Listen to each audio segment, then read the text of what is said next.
hopefully napanood nyo rin yung ating live build ng high grade aerial clear version kanina, no? Salamat din sa mga nag-tune in. Thank you so much sa pag-support ninyo. At ngayon, reviewin natin kasi yung ginamit nating camera doon sa ating live ay medyo malabo, nasa 720p lang, medyo grainy. So, gumawa ako ng separate na video para sa ating actual review.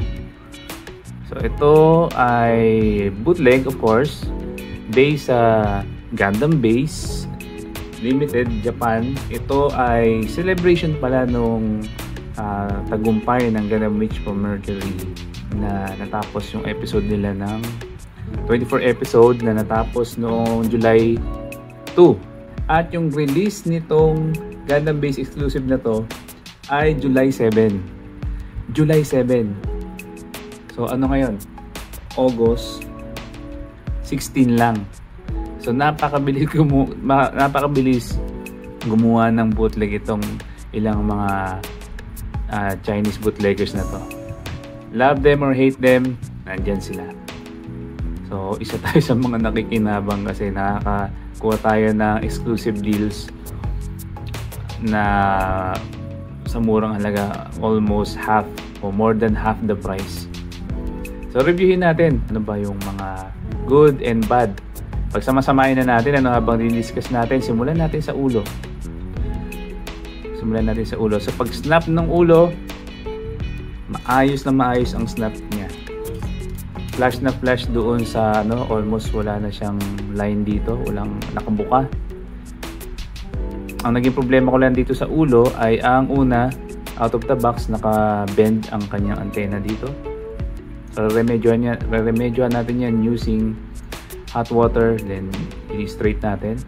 Tapos yung mata, yung pinagdidikitan ng sticker ng mata ay medyo tumataas. Kaya kailangan pang i-push downwards, tapos tsaka natin i-snap tong faceplate kasama ng red crest tsaka to. So yun lang naman. Joints niya ay okay na okay, solid na solid naman. Tapos tong red chin, medyo may gap ng konting-konti pero hindi mo na mapapansin compare sa original, ano. Tapos yung joints niya ay solid na solid simula ulo hanggang paa. Yun ang masabi ko. Tapos napakaganda ng clear parts niya. Kitang kita mo yung components sa loob. Ayan. Ang naging problema ko lang dito yung isa, yung kulay blue na line na ito, itong accent na ito ay nakabend. Pero kapag kinabit mo na siya dito sa part na to ng shield, ano na siya, natutubid na rin siya na kahit paano. Hindi naman siya mahalata na nakabend. Okay lang, walang problema. Sa mga joints, wala rin problema. Wala rin, ito lang. Hindi pala wala, meron. Maluwag tong ano, yung joints niya sa kamay. Kapag ka nang humahawak siya ng beam rifle na lumalaylay, kaya hindi siya masyadong stiff. Madali namang medyohan yan. Tapos ito yung pagsusok natin ng Team Saber hilt, medyo masikip. Kailangan mo pang i-ano, una natin i-try mamaya. So yung mga joints niya, ab crunch niya, okay na okay naman. Natatanggal ng konti itong part na to kapag ka nagpo-posing. Pero madali naman ikabit. Lalo na kung meron kayong katambal na ano, na original o kaya bootleg na solid colored na aerial, pwede nyo siyang i-kit bash. Ako, i-kit bash ko yan. Pero makikita nyo na lang sa mga susunod sa aking mga social media account, sa Facebook, sa Twitter, sa Instagram, sa TikTok. Ayan, doon ako gumagawa ng mga content doon.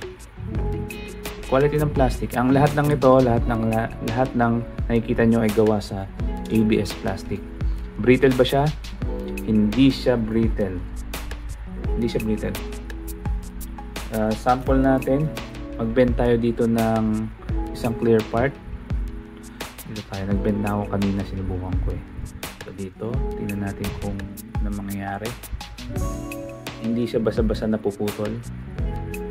Kasi ABS. So alam naman natin ABS, medyo rubbery, medyo bouncy, medyo mas matibay siya ng konti sa PS, no, pagdating sa sturdiness.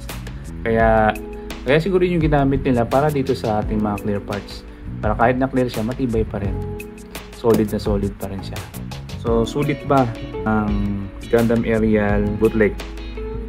Unang-una, maaga ang dating nitong bootleg na to, bootleg version, kasi one month lang meron na kagad silang version nito at hindi nag-disappoint. Kaya kung may hilig kayo sa mga clear ng mga kits, grab nyo na to, baka maubos pa. Ayan.